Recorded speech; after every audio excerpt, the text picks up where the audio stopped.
Hello, everybody out in Serp World. Pete here at Roth Sugarbush, CDL, Wisconsin. Today we're out in the woods. It's a nice day. It's 35, 40 degrees, something like that today. And if you remember a previous video, we showed this woods was logged, and then we mulched a lot of the underbrush here, the tops and stuff that were here. So we wanted to show you that today, what it looked like. So you can see it's pretty clear. It's pretty nice to work in. Not much underbrush to walk over, a few sticks and stuff here and there. So that's kind of how it turned out in the end. As you can see, there's some tubing up right now. And the reason we use black tubing here instead of the blue is it's real close to the house here. And the boss didn't want to see blue tubing all over her woods because you can see that real easy.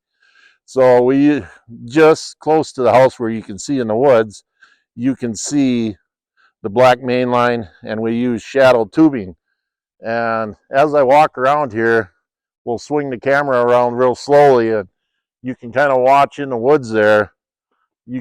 Greg's down there spin sealing. We'll do a little segment on that in a minute. But you can see the tubing don't stick out. You can see the shed over there and some stuff. And the tubing doesn't stick out like this line right here coming in is that shadow tubing, so it blends in the woods. But once we get 75, 100 yards that way, we go back to using blue and that. And a lot of people use black where there's a lot of softwoods, hemlocks or pine and that, where they got a lot of shade. They'll use some of that in that area, and right in this area there's some of the softwoods. So we hung our main line on 12.5 tensile wire, like majority of the people do. And if you she'll come in close when we're spin welding, and you can see this was tied with a tool that automatically ties the line. We call it a Pex tool, and it puts the wire ties on. It saves lots and lots of man hours. It's not quite as nice and neat as the wire ties and twisting them, but you can cut 50-75% of the time off because the tool does everything. You just go up, hold it together, and tie it. Keep working your way along. So one guy is as good as 3 or 4 with a hand tool. So we do a lot of that. I'm not always a fan of how messy it is, but it works good. We don't have any issues with it. You just got some loose ends sticking out from where the tool stops and cuts and stuff like that. So you won't want to slide your hand along this line as you're walking looking for leaks, or you'll have holes in your gloves like I do. So that's why we use black here. In the other parts of the woods, away from out of sight, we put blue just for appearance sake and that. So we're gonna take a pause here, and then when Greg gets here, we'll go back and we'll show you how we spin weld the fittings in for all our lateral lines. All right, so we showed you how the wood's laid out, and the shadow tubing, which is the 5/16 black mainline, is the old standard, and how we wire tied it on there with a Pex tool. So now we have, I don't know if you can see this, this is like a little PVC nipple, which we're going to spin weld to the pipe. A lot of people have seen this over the years. CDL is the only one with it. It's not like brand new technology, but a lot of people still use saddles on pipe, and a saddle will clamp around the pipe, and then you'll drill a hole or cut a hole in for the saddle to set in. And if there's going to be a leak, a lot of saddles will leak. They make better ones nowadays, but that's still a spot where it can leak. Where if you spin weld this little nipple to the pipe, we'll show you here. Greg's going to spin weld one. We'll see if we can get one on there. So this is a tool. He clamps it on there. It spins it real fast and melts it into the pipe.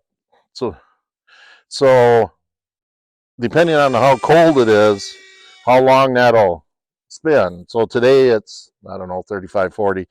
It's not real long. How cold would you, we don't like to spin weld under what, 25? Yep, they recommend 15, but we don't really prefer 25. Yeah, so they recommend 15. We tried not to do it below 25, but and that. So it spun and then you let it cool because it's hot. It melts it in there. So I don't know if you can see that in the camera there. They're not, that won't come off there. It won't leak, won't come off. And if something would hit it, your pipe will probably give up before that little spin welded nipple. But if it does break off, you can cut it off flush and melt a plug onto it to seal it. But we have very few problems with them breaking off. They'll break off of certain manufacturers' pipes because of the makeup of the pipe. A lot of guys use them on a lot of different manufacturers' pipe, but CDL makes a special pipe called spin welding pipe, which is the right composite for that to melt to, which is a lot safer. So then we'll take the drill, go ahead and drill it. That way I won't hurt myself. And you can see that drill in there. So that's a little jig, which makes sure the hole goes through. And then this catches on these little nipples. I don't know if you can see it or not. There's little wings on them here. So that peels them off. So when the next guy comes, put the line on, you know that's been drilled out. Otherwise, if you don't drill it out and you put the line on, it's a dead stop. So you got to drill them, and that gives you an indicator that that is been drilled and it's ready to have the 5/16 put on it. So today they'll go along and spin seal it, then another guy will come by and has a tool and put that on, but you can't carry everything with you as one guy.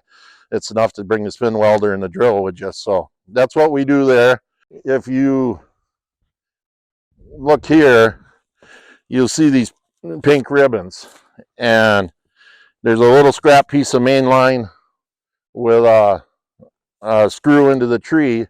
So when they're putting the mainline up, they'll shoot grade. One guy will be down the bottom of the hill, and we consistently do grade up through the woods. Put a screw into the tree, run the wire through the plastic here, and then we know the grade's correct. So the guys can come along, just feed the wire through, and that supports it. Now between these trees, it's a pretty good distance, so they'll probably put another support in the middle with a cedar post. So this is just being an installation.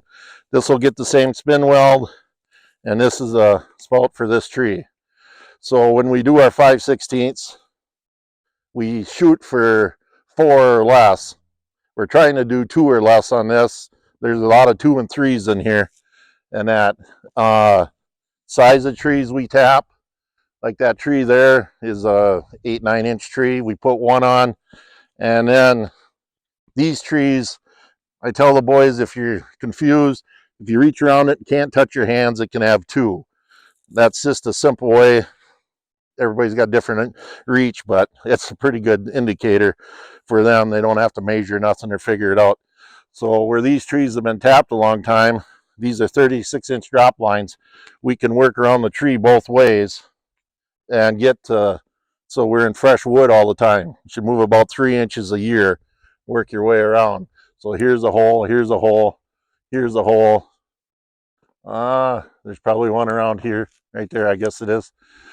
So when you tap the tree, you'll come up, you look for those holes, try to avoid them by at least 3 inches around, and then drill straight in and out. Some put just a small angle on it down. But if you were to reach up here and pull that out, it takes that bit and it oblongs the hole, which would, these won't seat in there good, and you'll get a vacuum leak because the hole's not perfectly round. You want to go straight in and out once. So just a little bit of what we do in the woods. So thanks, everybody.